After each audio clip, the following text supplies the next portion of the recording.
Hi అండి, అందరికీ నమస్కారం.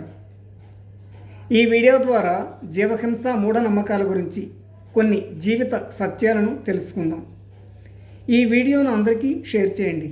ఈ వీడియో షేర్ చేయడం ద్వారా మూగ జీవుల బలిని కొంతవరకైనా ఆపే ప్రయత్నం చేద్దాం. ఈ వీడియోను అందరికీ తెలియజేసిన వాళ్లకు పుణ్యం కూడా లభిస్తుంది. సాధారణంగా మానవులు అత్యాశాపరులు, ఉచితంగా ధనం పొందాలనే కోరికలతో ఉంటారు. ఉదాహరణకు, ఫలానా చోటుకు వెళ్ళి ఫలానా దేవుడునో లేక దేవతనో దర్శించుకుంటే ధనం లభిస్తుందని, కోరికలు తీరుతాయని చెబితే ఆ దేవుడు లేదా దేవత దగ్గరకు జనాలు క్యూ కడతారు. దేవుళ్ళకు కూడా మనమే మనకు నచ్చినట్లుగా పేర్లు పెట్టేస్తాం. మీరు కూడా వినే ఉంటారు. వీసా వెంకటేశ్వర స్వామి అని, కళ్యాణ వెంకటేశ్వర స్వామి అని, దిష్టి వినాయకుడు అని, ఇలా అనేక పేర్లతో అందరి దేవుళ్లకు దేవతలకు మన కోరికలకు అనుగుణంగా మనమే పేర్లు పెట్టేస్తాం. ఒకే దేవుడుకు ఒక్కో చోట ఒక్కో పేరుతో పూజిస్తారు. అలాగే ఒకే దేవతను కూడా ఊరుకో పేరుతో కొలుస్తారు. దేవుళ్లను దేవతలను అనేక రకాలుగా ఆర్టిఫిషియల్గా అలంకరణలు కూడా చేస్తుంటారు. పళ్ళతోనూ, కాయగూరలతోనూ, డబ్బుతోనూ ఇలా అనేక రకాలుగా అలంకరణలు చేస్తారు. అవి జీవము లేని రాతి బొమ్మలు కాబట్టి మనం ఏం చేసినా అవి అలానే ఉంటాయి. సమాజంలో మెప్పు కోసం మరియు సోషల్ మీడియాలో వైరల్ కోసం అలా చేస్తూ ఉంటారు. పూజలు అనేవి అట్టహాసంతో కాకుండా పూర్తి భక్తితో చేయాలండి.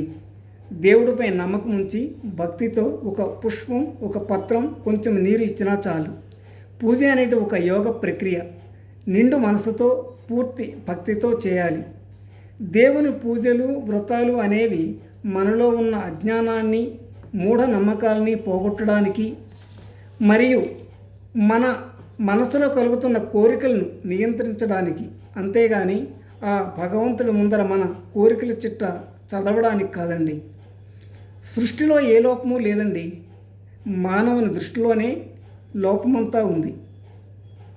సాధారణంగా మానవుల భక్తి ఎలా ఉంటుంది అంటే, మూఢనమ్మకాలతో, అత్యాశలతో, తమ కోరికలు తీరడం కోసం మొక్కుబడుల పేరుతో కోళ్ళు, మేకలు మొదలగు మూగ జీవులను బలి చేస్తున్నారు.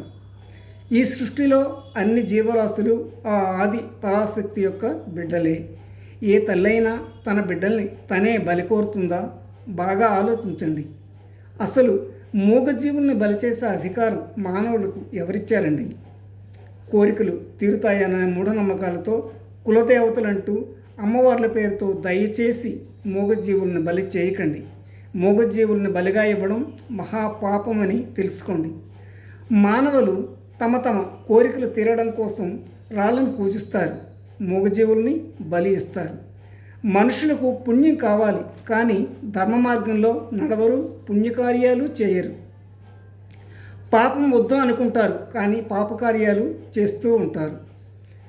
మనిషి నైజం ఎలాంటిది అంటే, ఏదైనా మంచి జరిగితే అది తన గొప్పతనం అంటాడు, కానీ ఏదైనా చెడు జరిగితే మాత్రం అది తన దురదృష్టము అంటాడు. కానీ అంతా కర్మానుసారమే జరుగుతుందని తెలుసుకోలేడు. అయినా ఎప్పుడు ఎలా పుడతామో, ఎక్కడ ఎలా బ్రతుకుతామో, ఎప్పుడు ఎలా పోతామో తెలియని జీవులమండి మనం. మరి మధ్యలో ఈ అహం, అసూయ, అహంకారం, ద్వేషం, అత్యాశతో కూడిన కోరికలు ఎందుకండి? చివరిగా ఒక మాట, మనిషి మనసుకు బానిస, మనసు మాయకు బానిస. అందుకే ఓ మనిషి, మాయలో పడకుండా భక్తితో దైవాన్ని నమ్ముకో మరియు ధర్మ మార్గాన్ని ఎంచుకో. ఈ వీడియోను అందరికీ తప్పనిసరిగా షేర్ చేయండి. సర్వే ప్రాణి సుఖినో భవంతు. జై హింద్.